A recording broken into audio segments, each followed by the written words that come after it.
Bonjour à toutes et à tous, je suis Pascal, coach Régénère, et je suis très heureux de vous retrouver pour ce deuxième épisode de notre série « Le corps est génial ». Alors, oui, le corps est génial. Pour celles et ceux qui suivent Régénère depuis un moment, cette expression vous fait sûrement penser à une des phrases emblématiques de Thierry. Il y a l'école du corps con et l'école du corps intelligent. Autrement dit, soit vous partez du principe que votre corps se trompe, qu'il dysfonctionne, qu'il faut le corriger, le contrôler, l'assister, et là vous entrez dans l'univers du symptôme, du médicament, de la peur et de la blouse blanche omnisciente, soit vous choisissez de croire que votre corps est intelligent, qu'il fait de son mieux, avec les moyens du bord, dans un environnement souvent inadapté. Et là, tout change. Ce deuxième épisode, c'est exactement cela. Nous allons parler d'hypertension artérielle, mais pas comme d'un simple chiffre élevé à faire baisser à tout prix. Plutôt comme d'un système d'adaptation, un ajustement vital que le corps met en place pour maintenir le flux sanguin dans un réseau parfois encombré, fragilisé, mal nourri ou malmené. Car, vous allez le découvrir, dans bien des cas, l'hypertension n'est pas un bug. C'est un message. C'est une solution. Et comme toujours, quand on comprend la stratégie du corps, on ne cherche plus à la faire taire. On cherche à l'écouter, à la soutenir et à changer ce qui l'a rendue nécessaire. Alors, avant de commencer, une précision fondamentale. On entend souvent dans certains cercles naturopathiques cette phrase « La maladie cherche à te guérir ». C'est joli, ça sonne bien, ça flatte une vision poétique du vivant.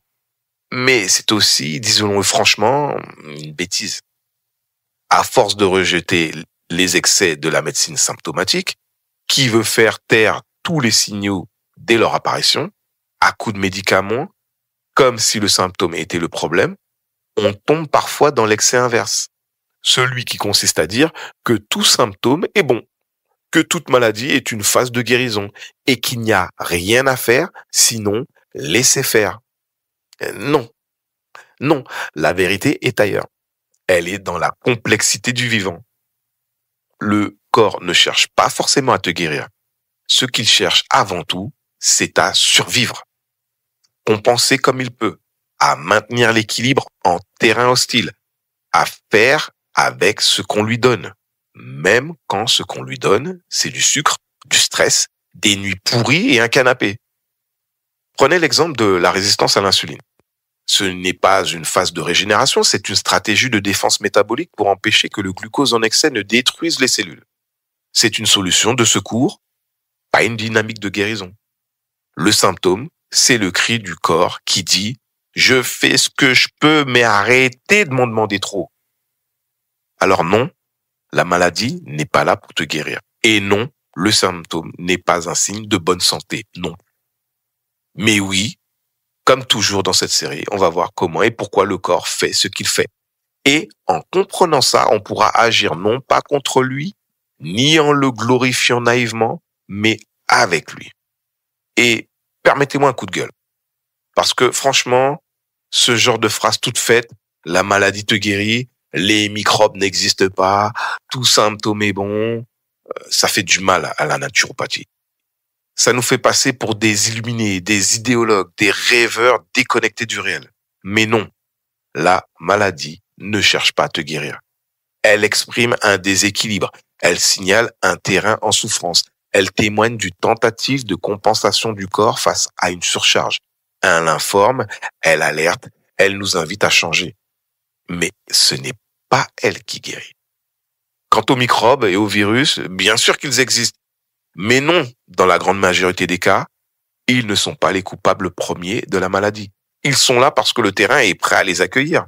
Ils sont souvent conséquences plus que causes, déclencheurs plus que responsables. Et d'ailleurs, on fera un épisode spécial dans cette série sur ce sujet-là. Parce que il mérite bien plus qu'un slogan de conférence. Alors, stop au punchline vide. Chez Régénère, on ne vous sert pas de la pensée magique. On vous propose une analyse vivante, complexe, circonstanciée, lucide. Et ça change tout. Cette parenthèse essentielle étant refermée, on revient au sujet du jour, à savoir l'hypertension. Car on vous dit que c'est une maladie silencieuse, un tueur invisible qu'il faut traiter toute la vie et que sans votre petite pilule du matin, vous êtes une bombe à retardement. Mais si on se posait une seule question de bon sens, pourquoi le corps ferait-il monter la pression sans raison? Pourquoi dépenserait-il énormément d'énergie pour faire monter cette pression sanguine alors que la règle dans la nature, c'est l'économie d'énergie? Pourquoi cette pression augmenterait-elle de manière volontaire, stable, régulée et parfois sans aucun symptôme pendant des années? Est-ce que vraiment votre cœur est devenu fou ou est-ce que c'est nous qui n'avons rien compris? Bref, et si l'hypertension n'était pas une maladie, mais une solution? Comme dans l'épisode précédent, on va partir d'un principe simple. Le corps ne se trompe pas. Quand il modifie un paramètre, c'est toujours pour s'adapter à une contrainte. Donc, posons la question autrement. Dans quelle situation le corps pourrait-il avoir besoin d'augmenter la pression artérielle? Eh oui, on va y arriver vite cette fois. Le vrai problème, c'est la circulation entravée. Avant de parler d'hypertension, remettons les choses dans leur contexte physiologique. Le système circulatoire humain, chez un adulte, représente environ 60 000 kilomètres de vaisseaux sanguins. Oui, vous avez bien entendu, 60 000 kilomètres. C'est 1,5 fois le tour de la Terre. Ce réseau comprend les artères, grosses et petites, les artérioles, les capillaires, ultra fins, à parois unicellulaires, chargées des échanges, les vénules et veines, qui ramènent le sang vers le cœur. Le tout constitue un système d'irrigation en temps réel qui transporte l'oxygène, les nutriments, les hormones et qui récupère les déchets métaboliques et le CO2. C'est un véritable chef-d'œuvre de régulation dynamique qui doit adapter la circulation à chaque seconde en fonction de l'effort, du stress, de la position du corps, du froid, de l'état digestif. Et pour que ce réseau fonctionne normalement, il faut 2 choses essentielles. Des vaisseaux dégagés, c'est-à-dire pas trop rigides, pas enflammés, pas obstrués par des dépôts, et suffisamment souples pour se dilater et se contracter selon les besoins. Il faut une pression suffisante, car le sang ne coule pas tout seul. Il faut une force motrice, là en question le cœur d'ailleurs, mais aussi une pression artérielle minimale pour que le sang puisse parvenir jusqu'aux organes périphériques, notamment le cerveau, qui consomme 20% de l'oxygène, les reins qui filtrent 180 litres de plasma par jour et les capillaires distaux dans les doigts, les orteils, la peau. Et dès que la résistance augmente quelque part, il faut plus de pression pour que le débit reste constant. Et c'est là qu'intervient l'hypertension artérielle. Donc, si les artères deviennent plus rigides, enflammées, encrassées, calcifiées, la résistance à l'écoulement augmente. Et le corps, pour maintenir le débit, n'a qu'une solution. Augmenter la pression. Pourquoi? Allez, un peu de physique pour comprendre. Le débit sanguin obéit, comme tout fluide, à une loi fondamentale de la mécanique des fluides, la loi Poiseuille. Elle nous dit que débit égale pression fois rayon puissance 4, divisé par viscosité fois longueur. Sans entrer dans les calculs complexes, ce qu'il faut retenir, c'est que le débit augmente quand la pression augmente. Mais il chute brutalement si les vaisseaux se rétrécissent car le rayon est élevé à la puissance 4. Voici une analogie simple pour incarner ça. Imaginez un tuyau d'arrosage, quand il est large et dégagé, l'eau coule tranquillement. Mais si on place son doigt partiellement dans la sortie, ou si un dépôt bouche le tuyau, le débit ralentit. Et si on veut que le même débit d'eau continue à passer malgré l'obstruction, on n'a pas 36 solutions. On augmente la pression en ouvrant davantage le robinet. Eh bien, le corps fait exactement pareil.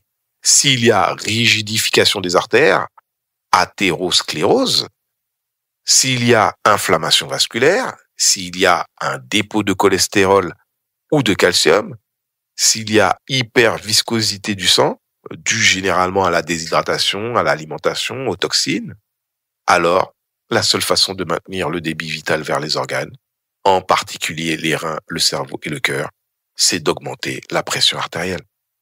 Le corps n'a pas le choix.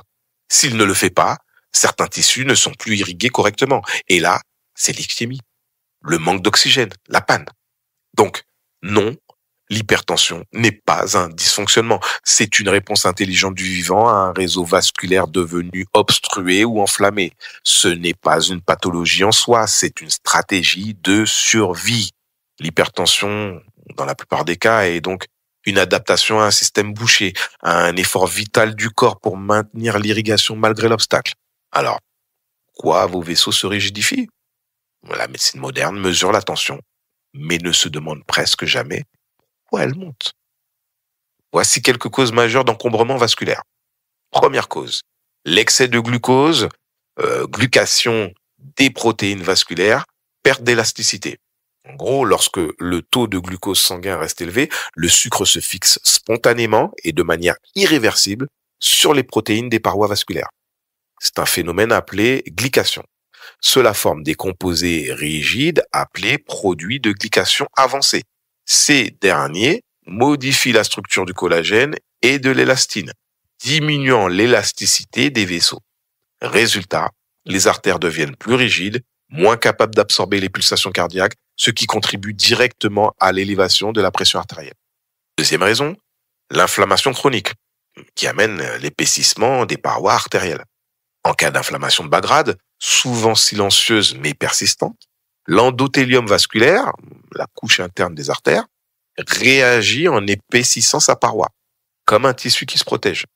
Ce processus, nommé hyperplasie intimale, réduit le diamètre intérieur des vaisseaux, augmente leur résistance au flux sanguin et impose au cœur de pomper plus fort pour maintenir le débit. C'est une cause majeure d'hypertension dite essentielle. Troisième raison, l'excès d'insuline. Prolifération des cellules musculaires lisses vasculaires. L'insuline ne sert pas qu'à réguler le sucre. C'est aussi une hormone de croissance. Lorsqu'elle est présente en excès, l'hyperinsulinisme chronique, elle stimule la prolifération des cellules musculaires lisses des artères, épaississant ainsi les parois vasculaires et augmentant leur rigidité. Ce remodelage vasculaire rend les artères moins souples, moins réactives et contribue à une pression élevée durablement. Quatrième raison, une carence en magnésium et en potassium, ce qui amène à la spasmophilie artérielle. Ces deux minéraux sont essentiels à la relaxation musculaire, y compris celle des muscles lisses des vaisseaux. Une carence fréquente dans l'alimentation moderne industrialisée rend les artères plus réactives, plus nerveuses, provoquant des spasmes artériels et donc des hausses de pression. Le magnésium en particulier agit comme un relaxant naturel du système vasculaire. Sans lui, les vaisseaux restent en tension. 5. La sédentarité, qui amène une perte de la vasodilatation adaptative.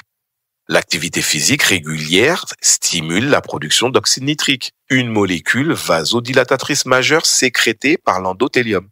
Elle permet aux artères de se dilater selon les besoins du corps. En l'absence de mouvement, cette capacité adaptative s'amenuise. Les vaisseaux deviennent rigides, non réactifs, et le cœur doit produire une pression plus forte pour assurer le même débit. Encore une autre raison, l'excès de sel industriel, sans potassium, l'hypertonie. Le sel raffiné, pauvre en minéraux, déséquilibre le rapport sodium-potassium indispensable à la régulation de la pression intracellulaire. Trop de sodium sans assez de potassium provoque une rétention hydrosodée, c'est-à-dire une accumulation de liquide dans les vaisseaux. Cela augmente le volume sanguin et donc la pression dans le circuit. Ce n'est pas le sel en soi qui est toxique, mais le déséquilibre minéral profond de l'alimentation moderne. Encore une autre raison, le manque de sommeil et le stress, ce qui amène du cortisol élevé, de l'adrénaline chronique, et une vasoconstriction permanente. Et oui, le stress active l'axe HHS, vous le connaissez maintenant, l'hypothalamo-hypophyso-surrénalien, celui qui élève le cortisol et l'adrénaline. Ces hormones de l'alerte resserrent les vaisseaux, phénomène de vasoconstriction. Tout cela pour orienter le sang vers les muscles et le cerveau dans une logique de survie. Si cet état devient chronique, par manque de sommeil, par des conflits, les écrans, la sécurité, la vasoconstriction devient permanente. La pression monte et le système cardiovasculaire s'épuise. Alors, avec toutes ces raisons, que fait le corps face à tout ça? Il s'adapte. Il monte la pression pour forcer le passage. Et que fait la médecine moderne face à tout ça? Plutôt que de chercher à comprendre pourquoi la pression est élevée, plutôt que de s'intéresser aux causes profondes, l'inflammation, la rigidité, le terrain acide, la surcharge glucidique, elle décide de casser le thermomètre. Elle donne des médicaments pour forcer la baisse de la pression, sans changer le terrain. Des bêta-bloquants pour ralentir le cœur, des inhibiteurs calciques pour dilater les artères de force, des inhibiteurs de l'enzyme de conversion, IEC, pour bloquer le système hormonal adaptatif, des diurétiques pour vider artificiellement le volume sanguin. Et tant que le chiffre sur la machine redescend, tout le monde est content. Le médecin est satisfait, la sécu rembourse et le patient croit être soigné. Mais tout ça, à quel prix? À quel prix? Moins de débit dans les organes vitaux. En abaissant artificiellement la pression, on réduit le débit sanguin dans les organes qui en ont besoin. En particulier les reins, le cerveau, les yeux, les extrémités. Résultat, moins d'oxygène dans les neurones, ce qui amène des troubles cognitifs, de la confusion, concentration altérée. Il y a moins de sang dans les reins, un déclin progressif de la fonction rénale, voire une insuffisance. Ça amène moins de circulation dans les jambes et les pieds. Les troubles veineux, des extrémités froides, parfois des neuropathies. Le prix à payer, c'est également la fatigue, les vertiges, une baisse de tonus. Quand on fait baisser la pression sans réguler le terrain, le patient devient hypotonique et survient une fatigue inexpliquée, des vertiges au lever, un malaise à l'effort, des difficultés de récupération. Pourquoi? Parce que le cerveau n'est plus irrigué comme il faut, parce que les muscles sont sous-alimentés, parce que la vitalité est comprimée pour faire baisser un chiffre. Qu'est-ce qu'il y a encore? La compensation hormonale puissante. Le corps ne se laisse pas faire. Eh oui, il est intelligent. Dès qu'on fait chuter la pression de manière artificielle, il réagit en activant le système rénine, angiotensine, aldostérone. Ce système censé nous sauver en cas de perte de sang. Il se met en branle. Il resserre les artères, il réabsorbe du sodium, il augmente la rétention hydrique. Résultat, dès que le médicament est arrêté ou mal pris, la pression remonte. Parfois, plus haut qu'avant. C'est l'effet rebond. Et le patient est condamné à prendre son traitement à vie. Aucune action sur les causes. Tous ces médicaments sont des pansements. Ils ne touchent ni à l'inflammation, ni à la rigidité vasculaire, ni au glucose intracellulaire, ni au stress, ni au terrain métabolique. On ne soigne rien, on gèle un signal. On fait taire une alarme. Mais pendant ce temps, l'incendie métabolique continue. Silencieux, insidieux, profond. Et résultat, une pression normale sur l'appareil, mais un terrain pathologique toujours en feu. Mais attention, ne vous trompez pas non plus. Oui, l'hypertension est une solution intelligente du corps pour maintenir la perfusion de ses organes. Mais c'est une solution coûteuse. C'est un mécanisme adaptatif, mais ce n'est pas un état idéal. Ce que l'on appelle en biologie une suradaptation. Et toute suradaptation prolongée a un prix, un coût énergétique, hormonal, structurel. Ça mène à un épuisement du système cardiovasculaire. Maintenir une pression élevée, jour après jour, année après année, signifie une augmentation constante du travail du cœur. Le muscle cardiaque, notamment le ventricule gauche, doit pomper plus fort contre une résistance accrue. Il s'épaissit, il se durcit. C'est l'hypertrophie myocardique. À terme, cette hypertrophie devient rigide et le cœur perd sa capacité à bien se remplir. C'est l'insuffisance cardiaque à fraction d'éjection préservée. Aujourd'hui, en explosion dans nos sociétés. Cela nous amène à un stress chronique des surrénales. Pour maintenir la pression artérielle élevée, le corps mobilise constamment le système nerveux orthosympathique et les hormones surrénaliennes. L'adrénaline est sécrétée pour resserrer les vaisseaux et accélérer le rythme cardiaque. Le cortisol, hormone du stress, est produit pour mobiliser l'énergie, stabiliser la tension, soutenir l'effort de fond. Mais ce système est prévu pour gérer des pics ponctuels de stress, à une alerte chronique de 10 ou 20 ans.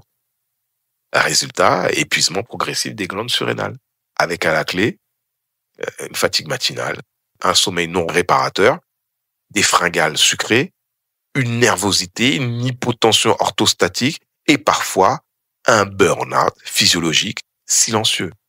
Cela amène également à un vieillissement accéléré des tissus vasculaires. La tension élevée exerce une pression mécanique continue sur les parois vasculaires. Cela crée des micro-lésions de l'endothélium, provoque une inflammation locale et favorise le dépôt de cholestérol oxydé, de calcium, de fibrine. C'est un cercle vicieux. Plus les artères sont blessées, plus elles se rigidifient, plus la pression doit augmenter et plus elles s'abîment. Ce phénomène s'appelle remodelage vasculaire pathologique. Et c'est une des causes principales d'accidents cardiovasculaires à long terme. Cette adaptation a un coût métabolique et mitochondrial élevé. La pression est montée, oui, mais à quel prix pour l'économie interne?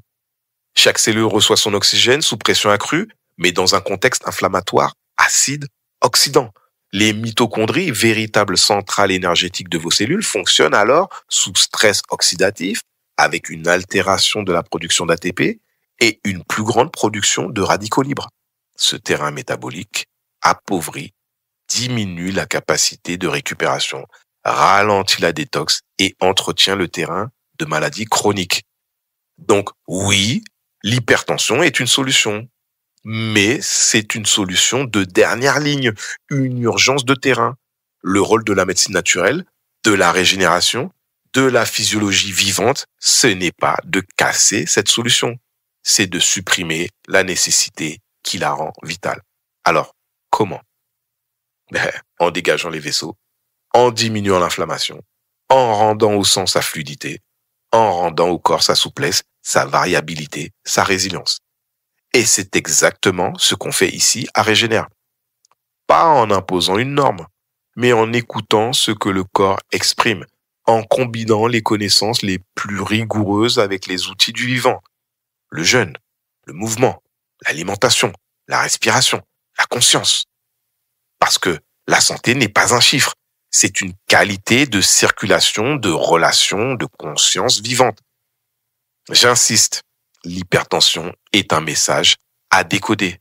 L'hypertension est un signal d'alerte, un phénomène adaptatif, une manière pour le corps de dire « J'ai du mal à faire circuler ce sang dans ce corps devenu trop rigide, trop encombré, trop sédentaire. Au secours !» Et si on le dit en mode Titi, la solution n'est pas de lui faire fermer sa gueule à coups d'hypotenseur. C'est qui est la solution des cancres. La solution est de l'aider à ouvrir les chemins.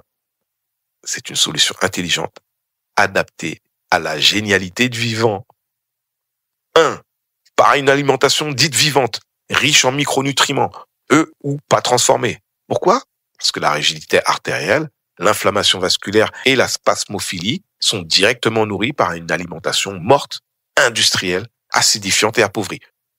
Une alimentation vivante, crue, fraîche, colorée, plutôt végétale, apporte potassium, qui favorise l'excrétion du sodium en excès et relâche les parois vasculaires. Cela apporte du magnésium, indispensable à la détente du muscle lisse vasculaire. Ça nous amène des antioxydants, vitamine C, polyphénol, caroténoïdes, qui protègent l'endothélium vasculaire. Et ça nous amène des fibres, qui améliorent le microbiote, réduisent l'inflammation de bas grade et stabilisent la glycémie. Exemple, une alimentation riche en légumes, feuilles, betteraves, agrumes, graines germées et fruits rouges régule naturellement la tension en rendant inutiles les adaptations hypertensives du corps. Et venez pas nous lier avec les oxalates, s'il vous plaît. On a fait un podcast spécialement pour ça. C'est pas parce que des naturopathes en mal de visibilité sortent des bouquins anxiogènes et réducteurs que tout à coup, des millénaires d'évolution alimentaire deviennent suspects. Oui, les végétaux contiennent des oxalates, mais ils contiennent aussi des polyphénols, des minéraux, des nitraux de vasodilatateurs, des fibres, des antioxydants, des flavonoïdes. Tous indispensables à la santé cardiovasculaire, métabolique et cellulaire. En matière de santé cardiovasculaire, la diète la plus étudiée au monde, avec des centaines d'essais cliniques, c'est le régime méditerranéen traditionnel. Riche en fruits et légumes, riche en feuilles vertes, et oui, même les épinards, s'il vous plaît, riche en oléagineux, riche en aromates, oignons, ail, caprese, tomates, agrumes, et riche, je vous le donne en mille, en oxalates. Et malgré cela, ou grâce à cela, il est associé à une baisse de l'hypertension, une réduction des accidents cardiovasculaires, une amélioration de la fonction endothéliale, une longévité augmentée. Alors, stop à la peur des végétaux, s'il vous plaît. Ce n'est pas l'oxalate le problème, c'est votre terrain. Un corps vital, détoxiné, avec des reins qui fonctionnent et un microbiote vivant, gère les oxalates sans aucun souci. Donc voilà, le vrai sujet, c'est la perméabilité intestinale, la stase lymphatique, l'inflammation chronique, l'épuisement nerveux. Et ça se répare avec une diète vivante, pas avec une diète de la peur. Vous voulez chouchouter vos artères? Mettez des betteraves, du céleri, du basilic, du citron et de l'huile d'olive dans votre assiette. Buvez vos jus frais, respirez et bougez. Et surtout, cessez de croire que la nature se trompe. Ce ne sont pas les oxalates qui bouchent les artères, ce sont les peurs mal digérées et les croyances mal nourries. Alors, il y a une solution également, mais c'est par le mouvement quotidien. Pourquoi? Parce que le corps est conçu pour être en mouvement, et le mouvement est le moteur de la vasodilatation et de la santé endothéliale. L'activité physique stimule la sécrétion d'oxyde nitrique, une molécule vasodilatatrice clé qui permet au vaisseau de s'adapter à la demande. Elle améliore la sensibilité à l'insuline, réduisant ainsi l'hyperinsulinisme vasoconstricteur. Elle favorise l'élimination du CO2, réduit le stress oxydatif et améliore la variabilité cardiaque, marqueur essentiel de résilience. Et pas besoin de marathon. Marcher chaque jour, bouger régulièrement, respirer en mouvement suffit déjà à assouplir les artères et à décrisper le système nerveux autonome. Il y a également le jeûne. Le jeûne qui réduit les dépôts et améliore la vasodilatation. Pourquoi? Parce que le jeûne est le mode de nettoyage naturel du vivant. En l'absence de nourriture, le corps entre en autophagie. Il recycle les cellules endommagées, les protéines glyquées et les dépôts lipidiques vasculaires.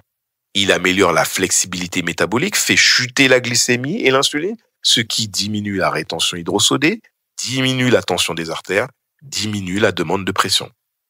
Le jeûne augmente aussi la production de corps cétoniques, qui ont un effet anti-inflammatoire vasculaire et protègent le cerveau. Plusieurs études montrent que le jeûne intermittent, par exemple 16-8, améliore la tension artérielle, en restaure l'élasticité vasculaire et en réduit la masse grasse viscérale sans aucun médicament. Une autre solution est la gestion du stress et du sommeil. Parce que le système nerveux orthosympathique, celui qui accélère, qui tend, qui contracte, est le grand chef d'orchestre de la pression. Le manque de sommeil augmente le cortisol, qui fait monter la pression par vasoconstriction et rétention sodée. Il augmente l'adrénaline, qui accélère le cœur et durcit les artères. Et il augmente également la résistance à l'insuline, qui entretient l'hypertension. Le stress chronique active en continu l'axe, le revoilà, hypothalamo-hypophyso-surrénalien, épuisant les surrénales et bloquant la vasodilatation. À l'inverse, un bon sommeil au bon moment et une vraie détente du système nerveux permettent une autorégulation naturelle de la tension. Encore une autre solution, l'oxygénation et la respiration lente, type cohérence cardiaque, pranayama. Pourquoi? Parce que la respiration est le lien direct entre le système nerveux, la pression artérielle et l'état métabolique du corps. La cohérence cardiaque, 5 à 6 respirations par minute, augmente l'activité parasympathique, ce qui diminue la pression artérielle, relâche les artères, améliore la variabilité cardiaque. Le pranayama, la respiration yogique, agit sur la musculature des vaisseaux, sur la circulation du sang et sur l'équilibre acido-basique. Une oxygénation lente et profonde reprogramme l'axe hypothalamo-surrénalien, baisse le taux de noradrénaline, diminue l'inflammation et redonne au corps son rythme physiologique. La respiration est le métronome du vivant. Quand elle se ralentit, le corps entre dans un état de régénération et la tension retrouve son équilibre, sans forcer, sans comprimer, sans soumission. Voilà ce que c'est que rouvrir les chemins. Pas casser un symptôme, mais retisser la souplesse du vivant à chaque étage, cellulaire, vasculaire, émotionnel, hormonal. Alors, avant de conclure, quelques précisions, car on confond souvent tension artérielle, pression sanguine et rythme cardiaque. La tension artérielle, le rythme cardiaque et la pression sanguine, ce n'est pas la même chose. Et comprendre leurs différences, c'est essentiel pour interpréter les signaux du corps avec intelligence. La tension artérielle, ce n'est pas un terme médical précis, c'est un abus de langage d'ailleurs, largement répandu. En fait, la seule chose que les médecins mesurent avec un tensiomètre, c'est la pression artérielle. Donc, tension égale pression dans le langage courant. Mais le bon terme scientifique, c'est pression. C'est la pression exercée par le sang sur les parois des artères. Elle s'exprime en 2 chiffres. La systolique, pression quand le cœur se contracte, et la diastolique, pression quand il se relâche. Le rythme cardiaque, c'est simplement le nombre de battements par minute. Les BPM, comme pour la musique. Et la pression sanguine, au sens large, c'est ce qui permet au sang de circuler dans le corps entier. Un équilibre entre le volume éjecté par le cœur, le débit cardiaque, et la résistance offerte par les vaisseaux, résistance périphérique. Autrement dit, le cœur pousse, les artères freinent. Le cœur pousse, les artères freinent. Et le corps ajuste en permanence ce jeu de pression-débit pour irriguer correctement tous les organes. Mais attention, si le rythme cardiaque peut influencer la pression, ce ne sont pas des paramètres directement proportionnels. Un cœur qui bat vite n'entraîne pas forcément une pression élevée, et inversement. Exemple simple. Si vous courez, votre cœur s'accélère, mais vos artères se dilatent. La pression reste relativement stable.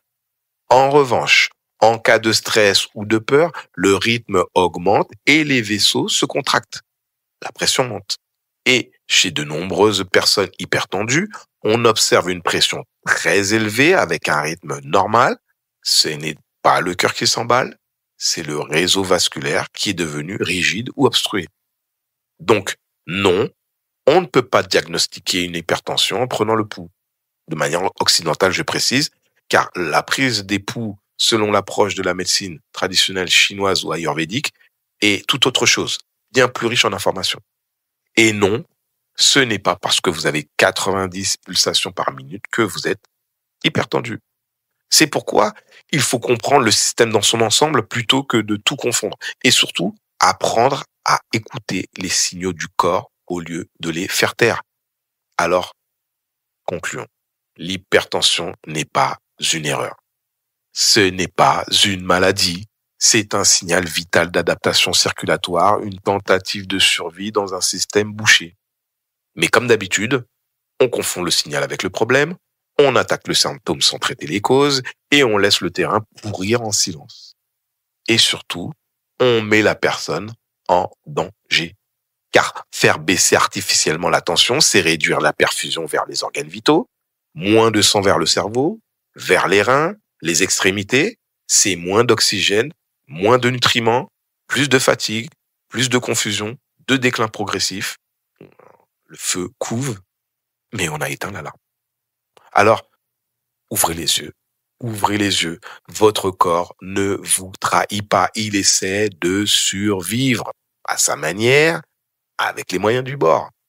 Et la prochaine fois que vous voyez un médecin se réjouir d'avoir fait baisser la tension, sans rien changer d'autre, rappelez-vous que ce qu'il a fait, c'est couper le signal d'alerte. Mais l'incendie, lui, continue de brûler. Dans le prochain épisode, on s'attaquera à un autre grand diable, le cholestérol. Vous allez voir qu'il ne bouge rien. Au contraire, qu'il répare et qu'il mérite même une médaille. Pas une statine. Bon, à très vite. Parce que le corps est génial. Et vous aussi. Bon, un poil plus court, je m'améliore.